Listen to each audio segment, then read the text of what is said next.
What up, YouTube? You already know Big Lou tapping back in with what it do with Big Lou NFCR2, baby. So, this canal right here, this is the Irrigation Canal. This is where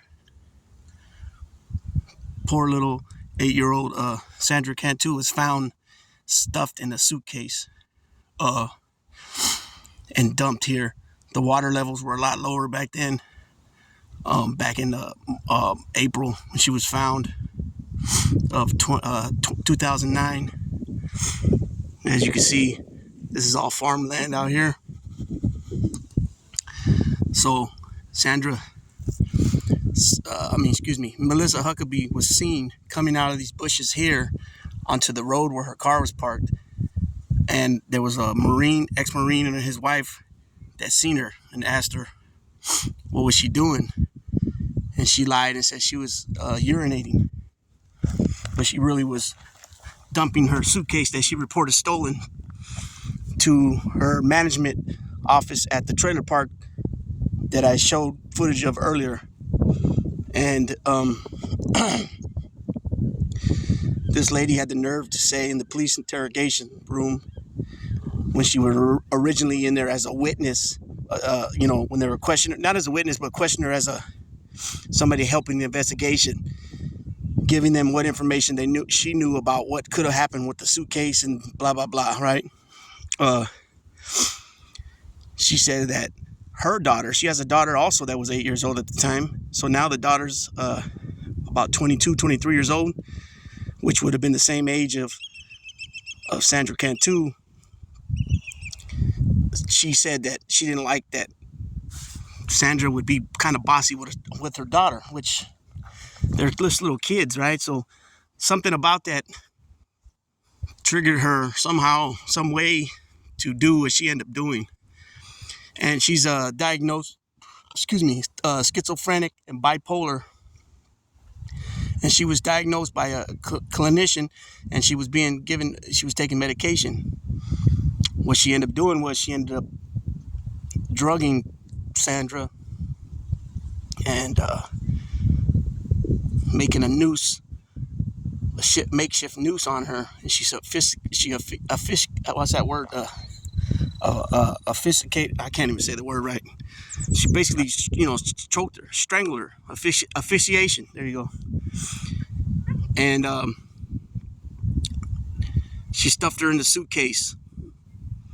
And she lied and said that she had originally, when she was in the trailer park, when she was going to move some stuff to the church, that she had the suitcase and other things she was loading up. And that she said originally her story was that she forgot the suitcase to load it up and she left. And when she came back, it was gone. So somebody had stolen it. But then she changed her story to Sandra must have been playing hide and go seek and went in and got in the suitcase. And then when she went to go move it at the church, she realized how heavy it was, and she opened it up and found her inside the suitcase. You guys can catch the interrogation. They have a show called In the Interrogation Room that's hosted by Vivica A. Fox. I didn't know about that show until yesterday, but they do a lot of different cases, but that case came to the hometown here.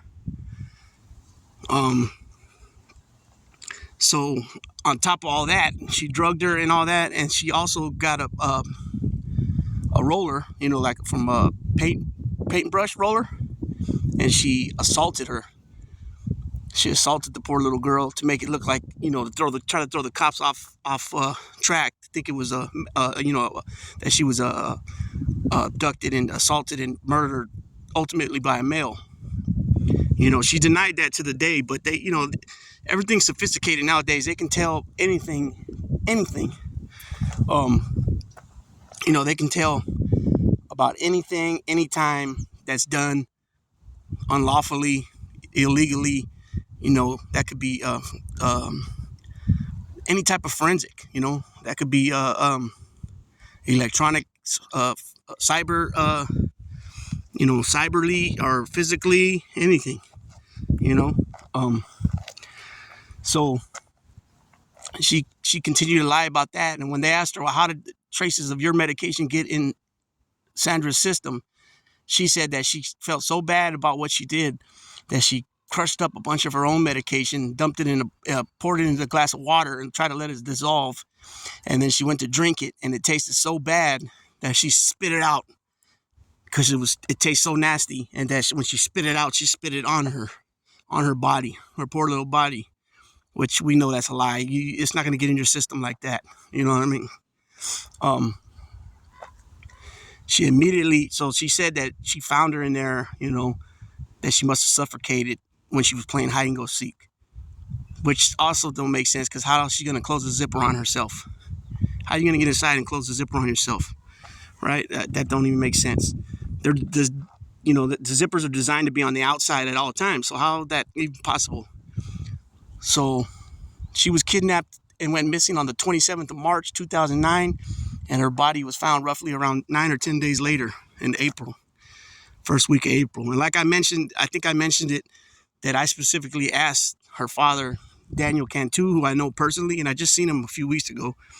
And about 2 weeks or 3 weeks before that, he asked me if I did the video yet, and I told him no, because I still wasn't feeling it yet. But I'm back on track now with YouTube. But this is the scene right here. This is the exact, the thumbnail in the video. This is the exact location. And the suitcase was an Eddie Bauer suitcase, and it was submerged about maybe 40% of it, but it was at an angle, and it was sticking out of the water. I tried to find that picture of it, the suitcase, which is kind of, you know, out of respect of her and the family. I'm just keeping this just to the story. I'm not going to speak about things that were said afterwards and things like that. That's none of my business, and it's just not right to be put with this story. This is just, you know, like I say, when I describe the channel, you know, I say I talk about a wide variety of topics on this channel, you know, from life experience things. You know, I did a video on my grandmother and aunt about the dementia. That's life experiences, right? Some of my stories I spoke about with law enforcement, those are life experiences, right? I talk prison reform, prison stories, true crime. And when I say true crime, that's usually, you know, Italian mob stuff, old stuff of history and stuff that's happened around here. I did a couple videos already on crimes in this area or this town. And then you guys already know I do sports, you know, basketball, baseball, boxing, football, baseball, football, basketball, boxing, MMA. I talk about the American bullies, and now I've been doing a few political videos. This is going to be the third video. It's going to be a three-part video, short videos. This is the final part of her, you know, out of respect for the family, I'm not going to go to her gravesite. I don't feel that's warranted. The story, I've told the story here enough with these 3 videos. The first video was the trailer park. The second video you guys seen was just a quick of the church. And then this last one is going to be of this canal right here. And this is on the outskirts of town. So this is unincorporated area of Tracy, California, which the San Joaquin County Sheriffs patrol this area. This is not the city Tracy cops. They were able to crack this case really quick. You know what I mean? Really quick. You know, she pretty much gave up herself by going to the office, and on her way to the office, she said she found that note and then the suitcase, and she just gave herself up so fast. But I'm glad, though. I'm glad she did, because that was just a horrible, horrific, terrible. I mean, you can't even use the words to describe how sick and sadistic this killing was for no reason, you know. And then she, you know, she got every excuse in the book, you know, that, you know, she don't know why she did it. And, you know, and the jacked up part about that is that, you know, her grandfather, the church that I showed her, that was her grandfather's church, which her mother and father, or her mother was, you know, pillars of that church, that congregation. And that the jacked up part about it also is that she had an 8-year-old girl that's going to live with this for the rest of her life too. So these last 14, 15 years, her little daughter is now an adult, and she's always going to be known as the daughter to the lady that killed one of her friends, you know. And just her knowing that alone has to have some psychological effect on her, I would imagine. You know what I mean? And what usually happens with stuff like this, when weird things happen to kids, a lot of times they grow up to do some of the same and similar stuff. You know, this is a little more, you know, I mean, it's all sadistic crimes to kids, but I'm saying this is the ultimate crime. You know, a killing is the ultimate crime. physically abusing them, with that R word.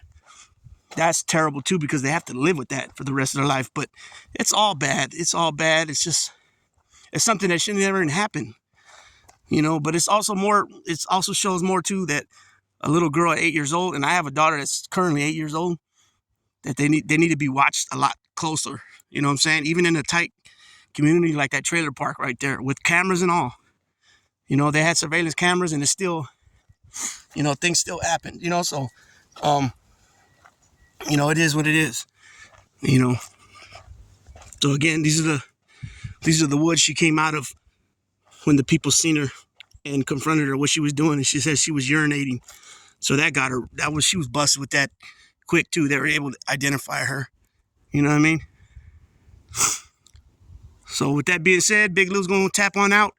This is the third and final video of the Sandra Cantu story. Hope you guys liked it. It was just a short little video, and I appreciate each and every one of you guys. Tapping out.